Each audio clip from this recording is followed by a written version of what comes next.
Good day. When should you fire your golf coach? Here's a couple of good reasons. Jeff Thompson, the mental golf whisper.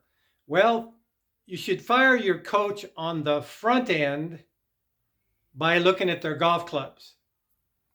If their wedges are not all worn down with a circle about the size of a quarter, that tells you they're not spending any time on their own game.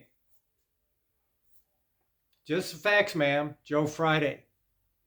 Your coach has to be touching the game themselves for them to affect change for you.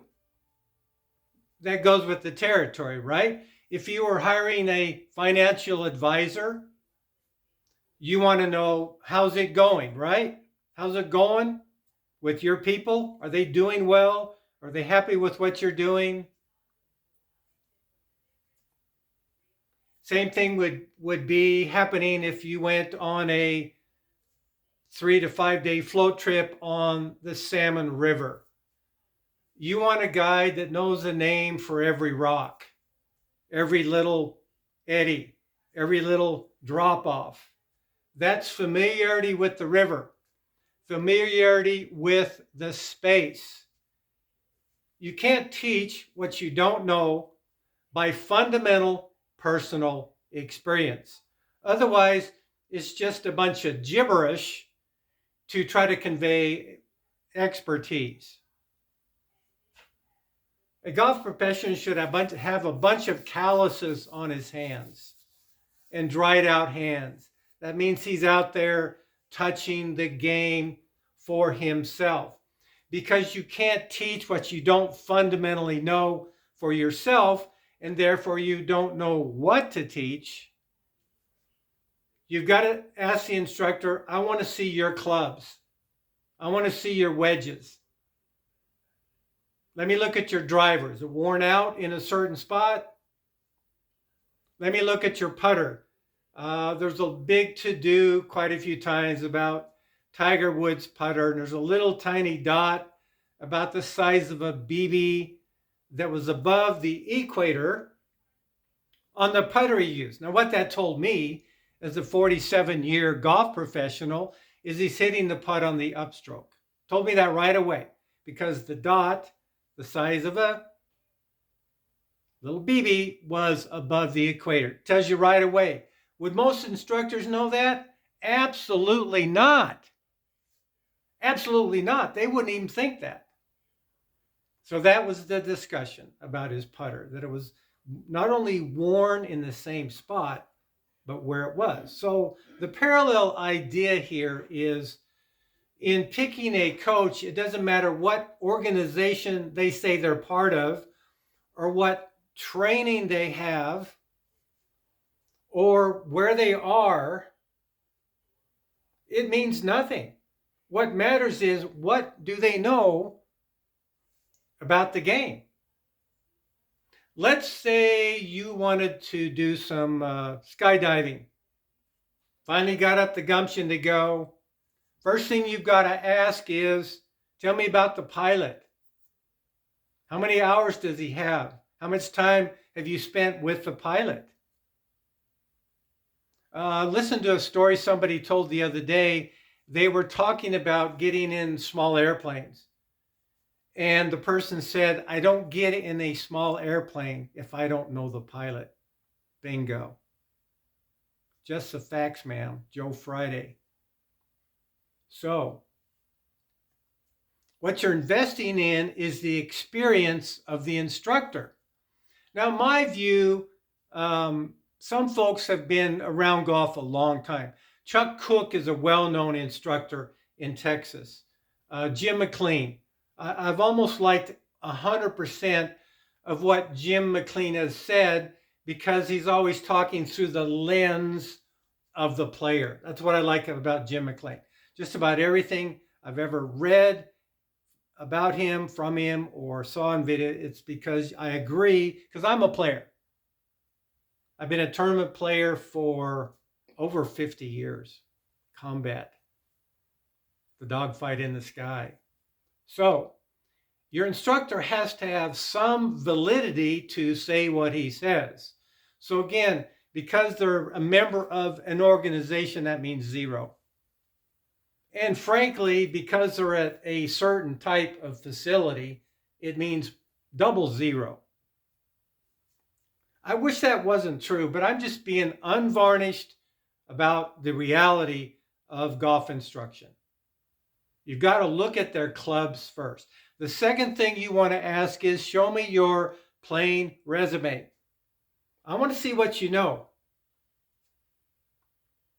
I call it the trophy case. That's validity. I speak about Ben Hogan and Gary Player quite a bit. Gary Player was greatly influenced by Ben Hogan as a young man. They wound up in a locker room. I think they just played around and they're this far apart. And Ben Hogan asked Gary Player about his practice. And Ben Hogan said, double it.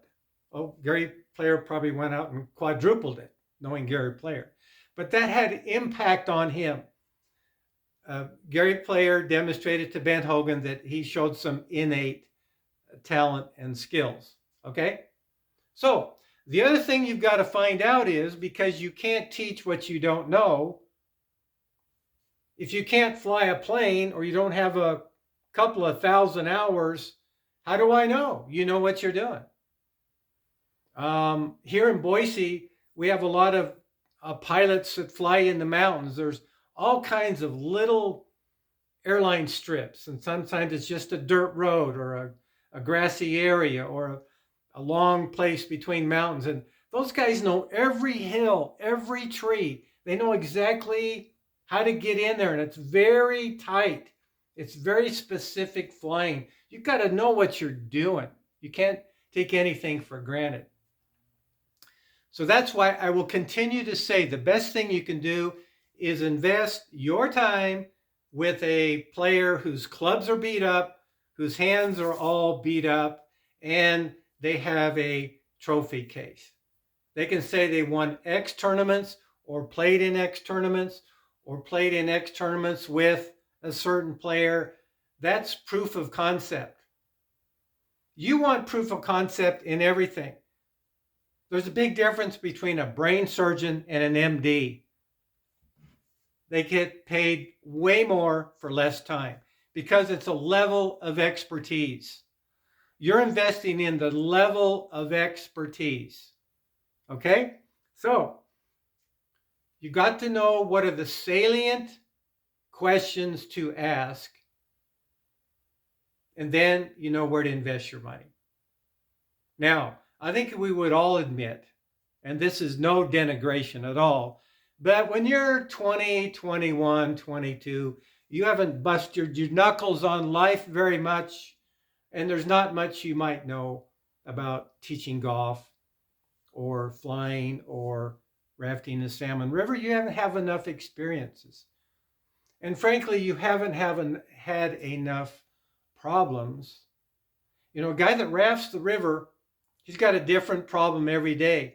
A different water flow, different weather conditions, a different group of people that are easier to manage or harder to manage. He's got to have an idea, okay, what am I getting into here? Okay? So the point I'm making, folks, is before you invest, ask. There's so much content by all tour players out there in social media that you can gobble it all up. It's all right there. Interviews. Just imagine what you're learning from an interview by Ben Hogan or Bobby Jones or Jack Nicklaus or Arnold Palmer. Pick your favorite players. Pick your favorite players. You know, there's a well-known club called Seminole in Florida, and it's who you're going to meet there. Captains of industry, all kinds of different high-level people. That's why people want to be a member there. So, folks, you got to vet what you're doing right here in Boise, BoiseGolfHomes.com, info at BoiseGolfHomes.com. We can transform your game and we'll help you sell a house. Get a hold of me. You'll be glad you did. We'll see you next time from Boise.